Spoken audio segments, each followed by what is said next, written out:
Hello, everybody. Jai Gurudev, and welcome to the summary of 21st to 28th of January. I'm pretty sure most of you must have read this. So we'll just go through one page at a time.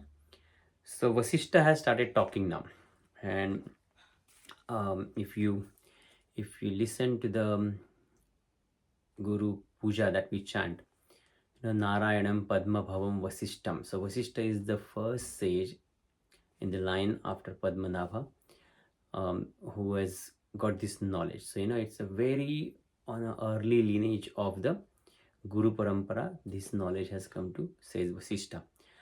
So someone like of that caliber has started giving the knowledge to Lord Rama. So has to be something special, has to be something systematic, has to be something deep. And he starts his knowledge by the opening sentence or the opening thing to offer. In the first thing in his knowledge is, in the world whatever is gained only by the self effort. So he put the emphasis on self effort. Now understand what is a self effort and why self effort is important and why he is talking about that. So first thing, self effort is whatever the efforts you are putting from your own side without taking anybody's help, right? Clear. That is a basic definition of the self effort.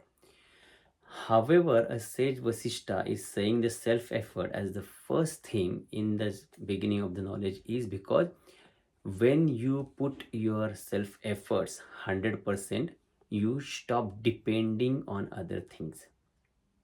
You take the responsibility of everything on your own, and you are the sole maker or sole doer or the sole person who is what do you say, taking the show ahead. So you take everything in your hand, you stop depending on anyone else, and you are putting all that you have, your 100% efforts into that situation. So he is actually taking the first step towards the non-dual path by telling you not to depend on anyone else. The duality starts when you think I'm separate and you are separate and we both are separate, right? The non-duality starts when you and me are, though we look physically separate, we are actually not separate. It is just the illusion that is getting created between us by the body mind complexity, and we are looking at each other and we are saying we are separate. So to start this journey, the first thing he's saying, you are alone. There is no one else. So your self effort is, that's it. You cannot depend on anybody else. Whatever you have to do, you have to do on your own. That's it. Period. Means that's just done. Now somebody mentioned in our group that it is when they were reading that, it was combined. They were thinking about the theory of karma. Understand, theory of karma is completely different. Theory of karma is like you do the action and then you wait for the result. There is a cause and there is the effect. Self effort is something that is actually cutting your karmas down. Are you understanding the see, self effort? What is karma? Karma is whatever is happening right now, that is your karma, right? Why that is happening in your life? Because you have done some action in the past, and this is what is the effect of that action. For example, you are listening to this talk. Why you are listening to this talk? Because you have done the action that, okay, I want to attend the Yoga Vasishta session. We decided, the action has completed, and now we are here, and the result of that action, the effect of that action is we are discussing this, right?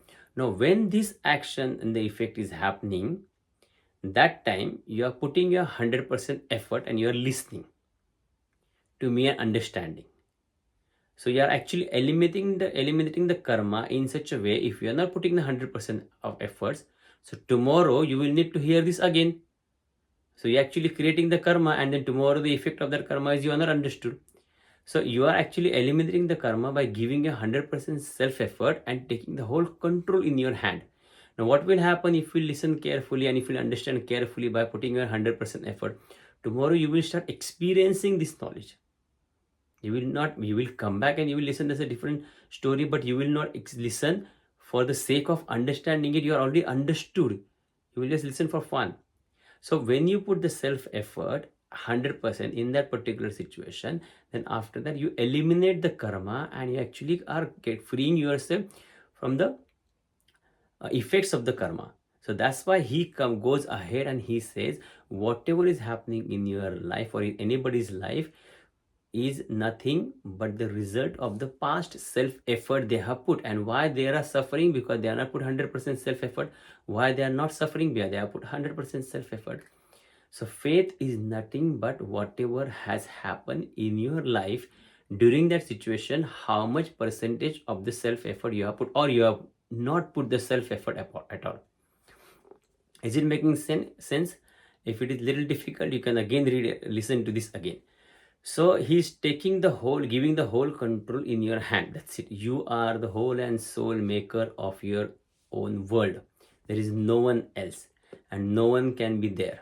So, and after that, he says, what is self-effort? There are two types of self-effort.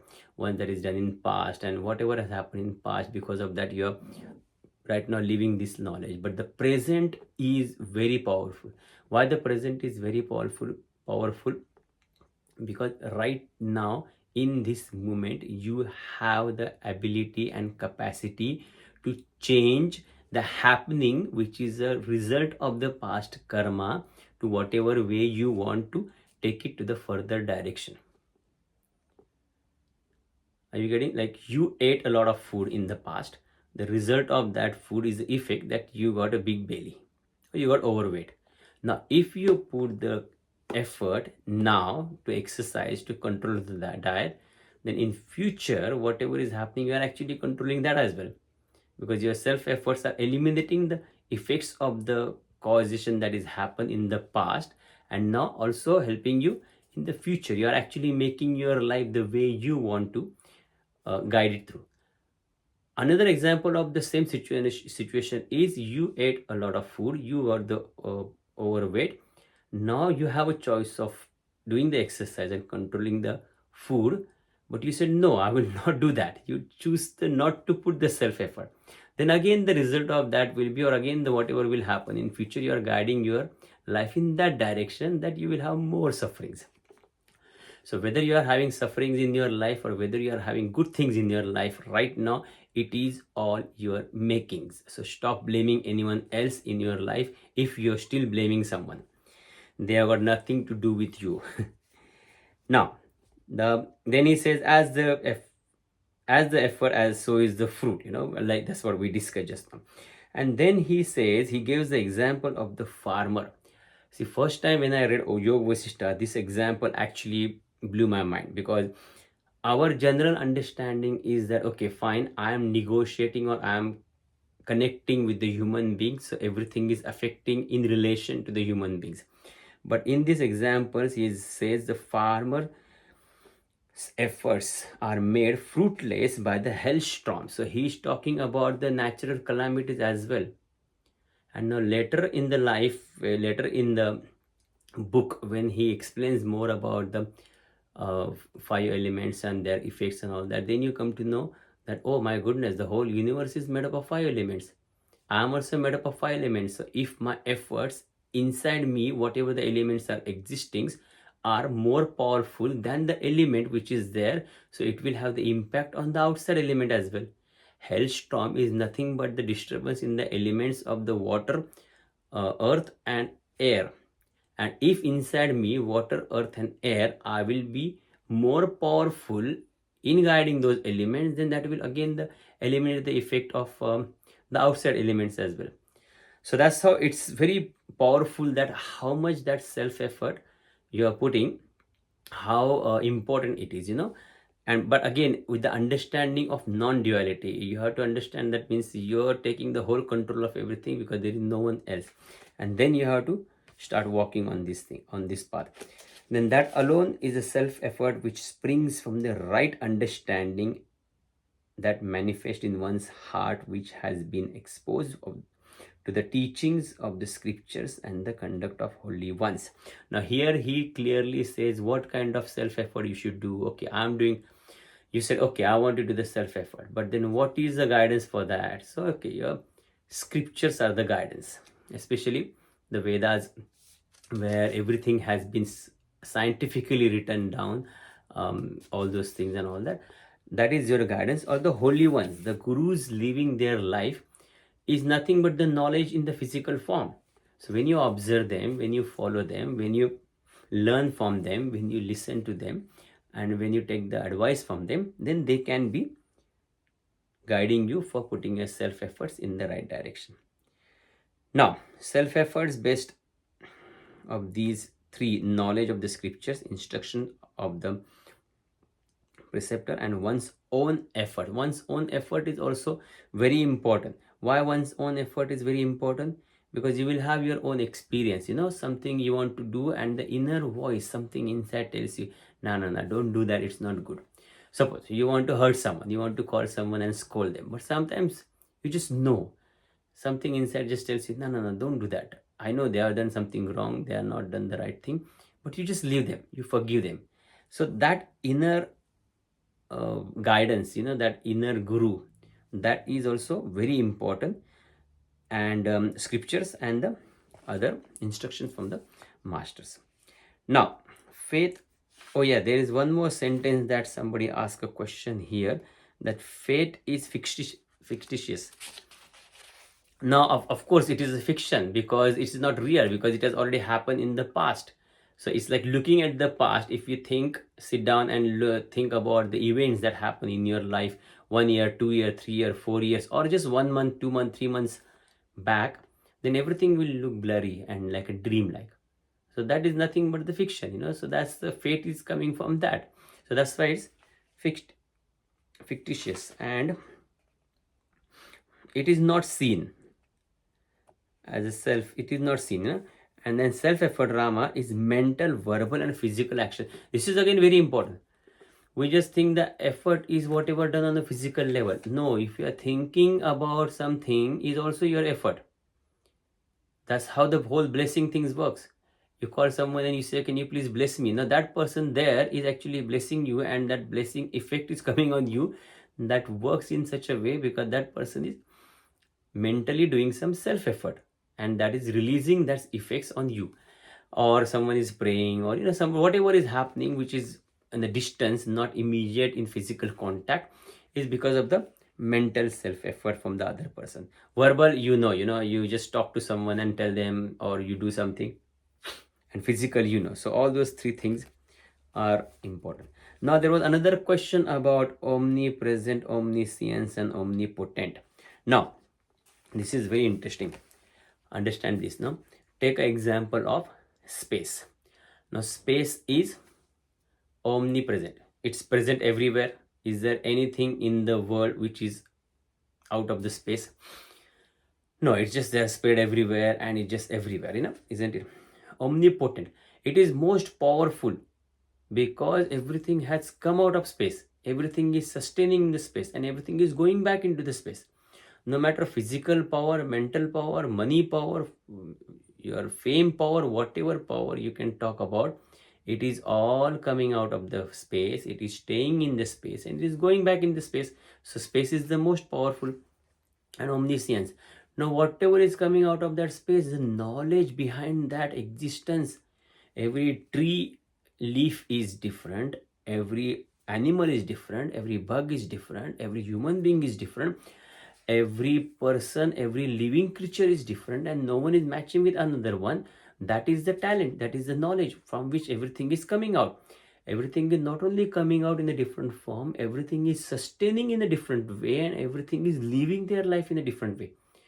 No two things, no two people, no two living creatures are eating the same food in the same time, same way.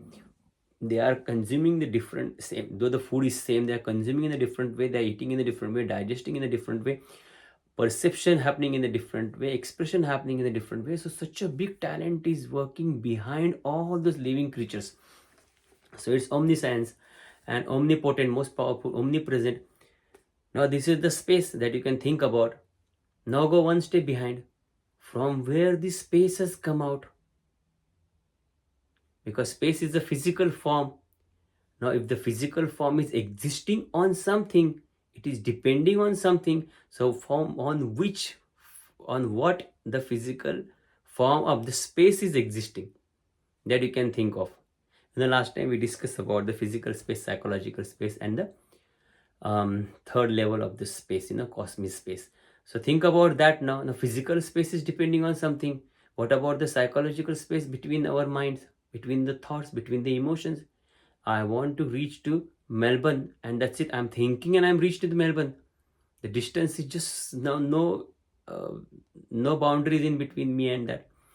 So that is the psychological space, and the omni and the cosmic space is beyond that, that you don't have to think about also.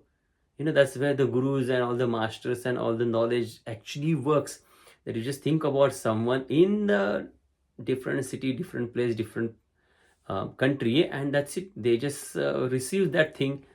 So that is the power is there, which is there, the para knowledge, the knowledge which is get transformed from master to disciple happens in that space. So that's what. So this space you talk about, now they are depending on each other. The physical is depending on the psychological is depending on the cosmic space is there. Now that cosmic space, if you think about, it is actually called space, but it is not space, it is not physical space. Okay, so it is subtler than the physical space, if it's making sense. Your mind is subtler than the physical space, and the thoughts are subtler, your intellect is subtler, your ego is subtler, your space, yourself is subtler, and we are talking about something beyond that. So that will be the subtlest existence that is there. And now think about that. If you can imagine, if you can understand, that is the omnipresent, that is the omnipotent, that is the omniscience. So here it says, Rama, the omnipresent, the omniscient, the cosmic being, shines eternally in all beings. Now it is common. It is very easy to understand now. It is shining in all the beings, because all the beings have a percentage of that, or maybe the full existence of that. They're coming out of that, with that, they're living into that, and they are going down into that.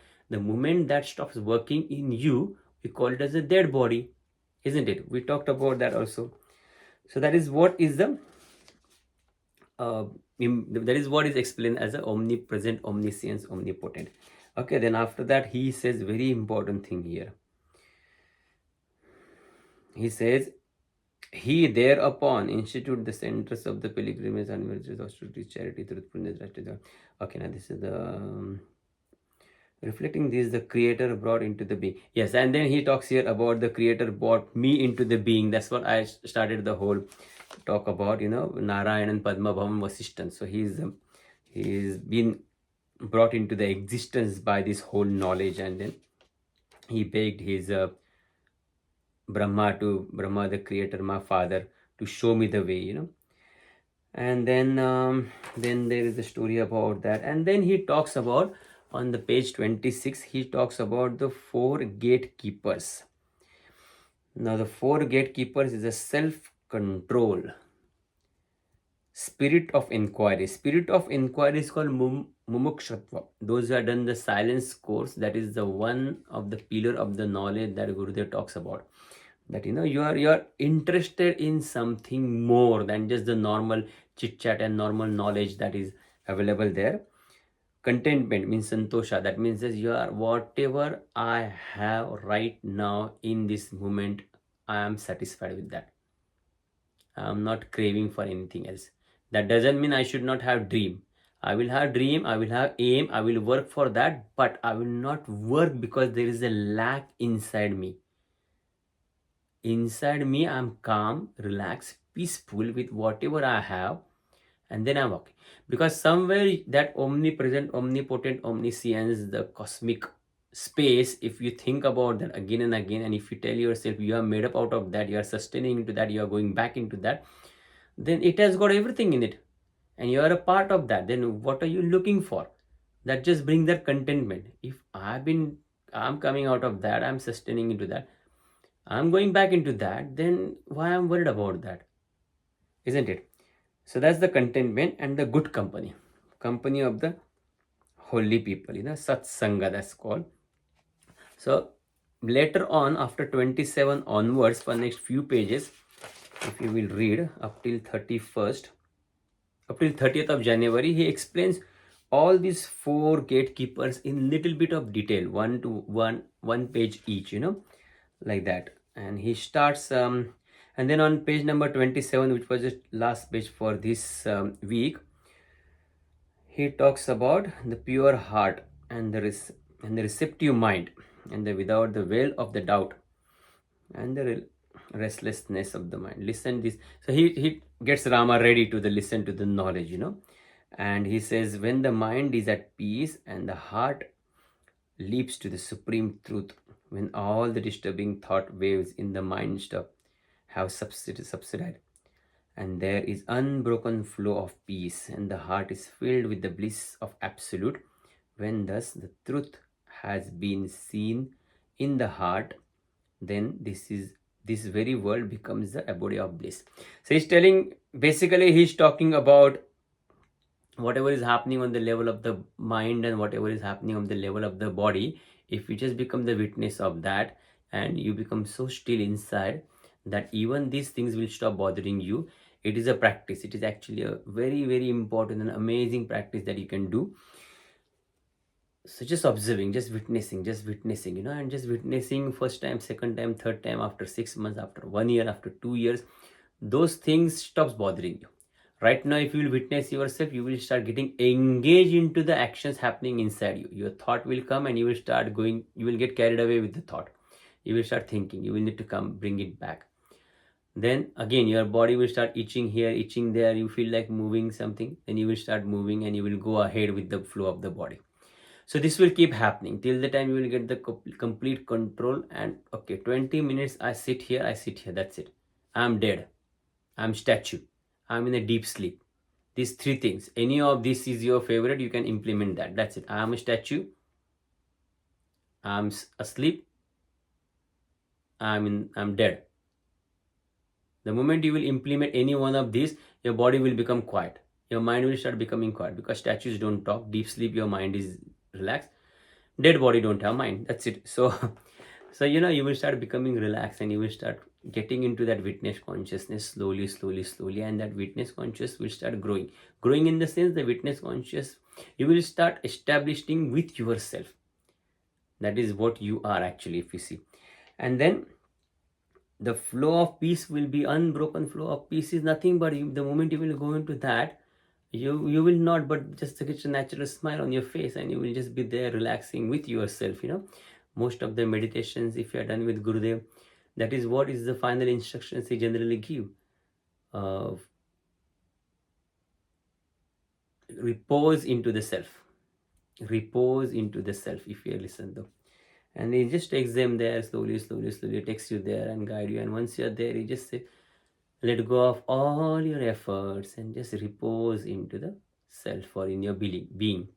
That is what is that stage. And it is, let me tell you, it is one of the prestigious and powerful state that you are existing in. And that is what exactly your journey start to know yourself. That is not the end, that is the beginning of your journey, when you go a little bit beyond your body and mind.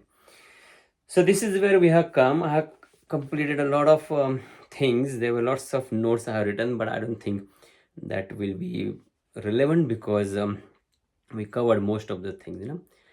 Now he talks about the 28, 29, 30th. Like I said, he talks about all those things. So keep reading, keep enjoying your journey. And again, next week, we will see again, and I will again do the summary. So we will do this weekly summary now, because it's getting a little bit deep.